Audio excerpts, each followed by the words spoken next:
Respectable students, जैसा कि आपको इम्पोर्टेंट 22 के हवाले से बताया कि चंद चैप्टर्स जो दो तीन दिनों में हम ख़त्म कर लेंगे।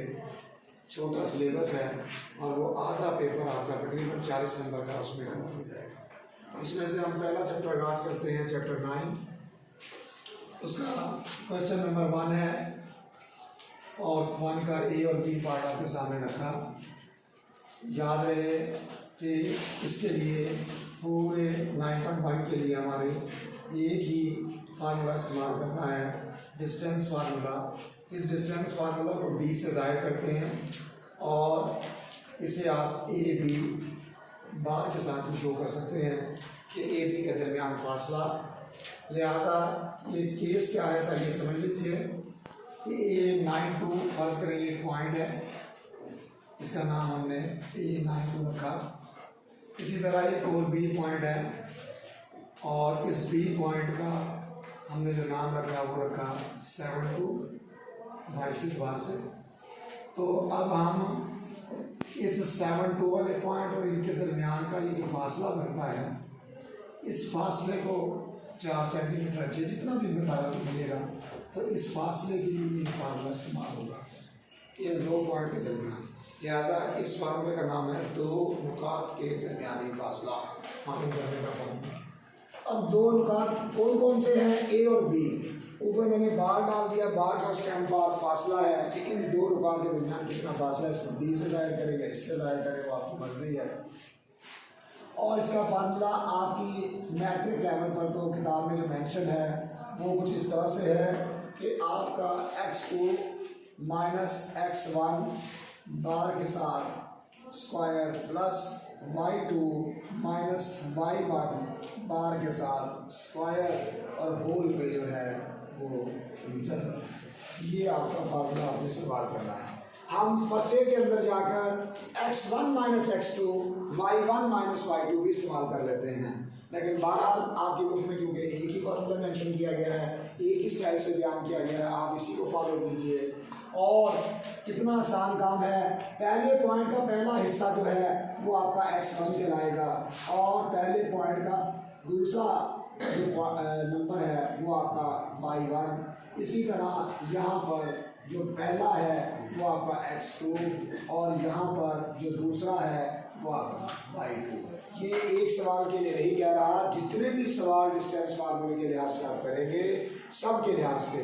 और देखो कितनी आसान सी तरतीब है, अगर थोड़ा सा आप अपना जहन चलाएं। ए पहला, बी दूसरा, पहला पहला का मतलब है x1 1 मीन पहला, y1 y पहला और b मीन दूसरा, इसका मतलब x2 दूसरे का पहला हिस्सा, y2 दूसरे का दूसरा हिस्सा। ए पहले को कहते हैं, बी दूसरे को। उसके बाद हमने कुछ नहीं करना, ये मसावी का साइन x2 यहाँ से देख ले क्या नंबर दिया है आपने, x2 की जगह 7 और इस 7 के बाद जो हमारे पास आता है कि माइनस और ये x1 जो है वो भी आप नज़र डालें तो कितना निकलता है 9। कितना निकलता है जी 9 निकलता है।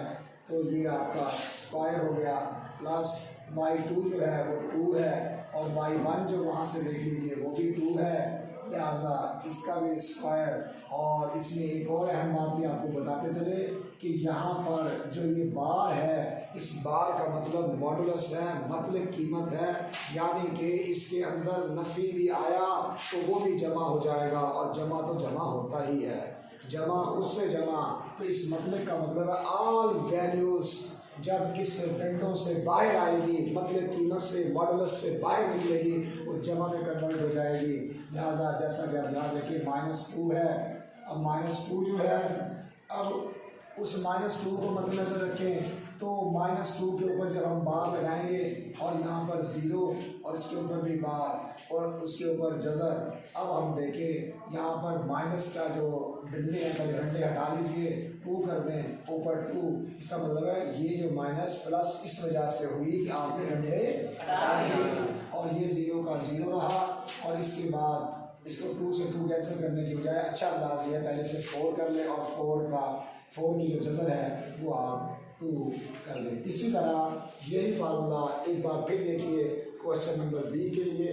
तो बी के अंदर आप दोबारा उसी तरह डी इस्तेमाल करें और डी के लिए आपको क्या करना होगा, ए बी इस्तेमाल करना होगा।